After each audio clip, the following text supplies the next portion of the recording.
Hello, it's Toaster Party, and today is another episode of the deck discussion series, the series where I discuss random CEDH decks. So this is episode 3, and we're talking about Yawgmoth, a Thran Physician. So, what's up with Yawgmoth? It's a mono-black commander that is both an advantage engine and a sack outlet. It has other text on it, such as protection from humans and pay 2 black to discard a card and proliferate. The one that probably will come up the most is of the not super important text is the paying 2 black to discard a card. The proliferate part doesn't really matter, but there are some scenarios where you want to pitch something like Vilis or Razaketh from your hand to be able to reanimate it.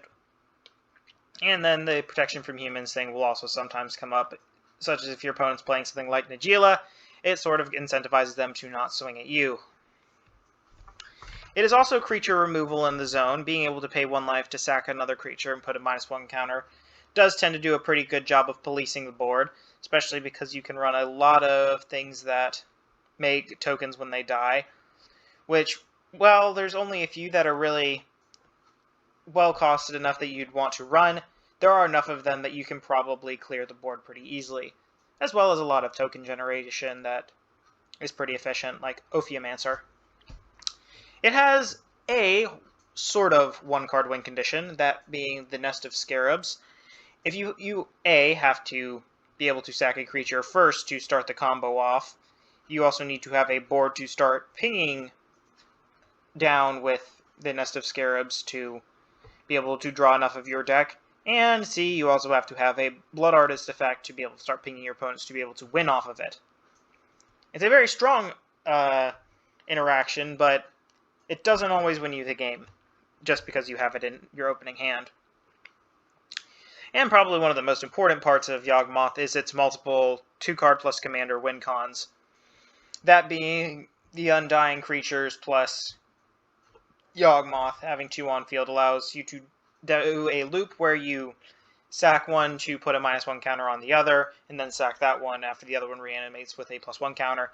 Doing this, drawing as many cards as you can possibly draw with your life total and or deck size.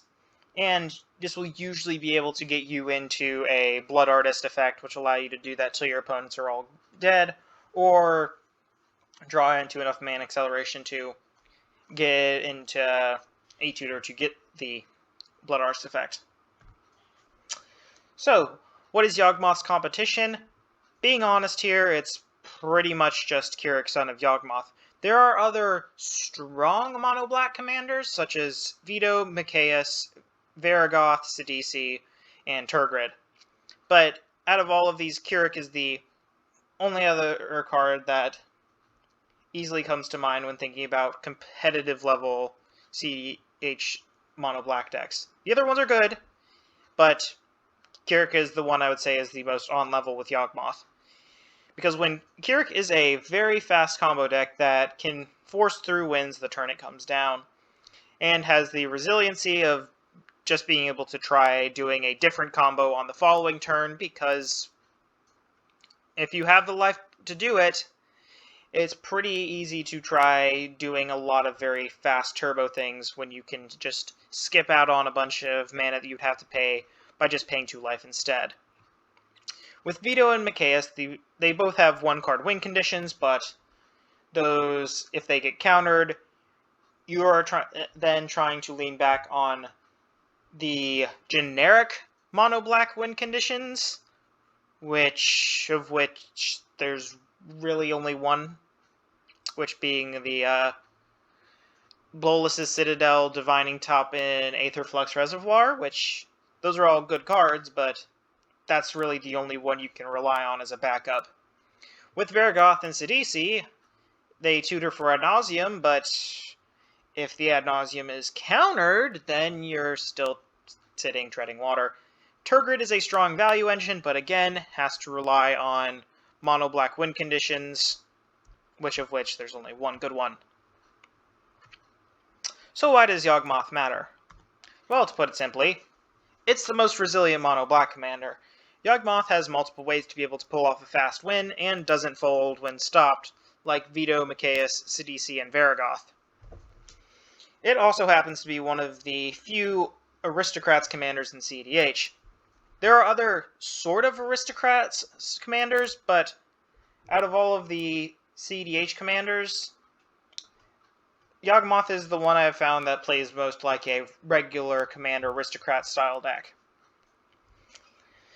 And while Keurig is more resilient than the other competition, Yawgmoth having multiple win conditions that are tied to Yawgmoth himself, as opposed to Keurig, which has those, but not in the same number as Yawgmoth does. So having just being able to do undying creatures, having multiple token generators that trigger when something dies, and as the Scarabs, all puts together for the most resilient mono-black commander. One problem being that the commander is still mono-black, and thus it's going to face a lot of problems if playing against other multicolored decks, especially ones with blue in it. But for all intents and purposes, it's still probably one of the strongest choices out there for a mono-black commander. Well, thank you all for watching. Hope you enjoyed the video, and if you did, leave a like and subscribe, and hope you all have an excellent day.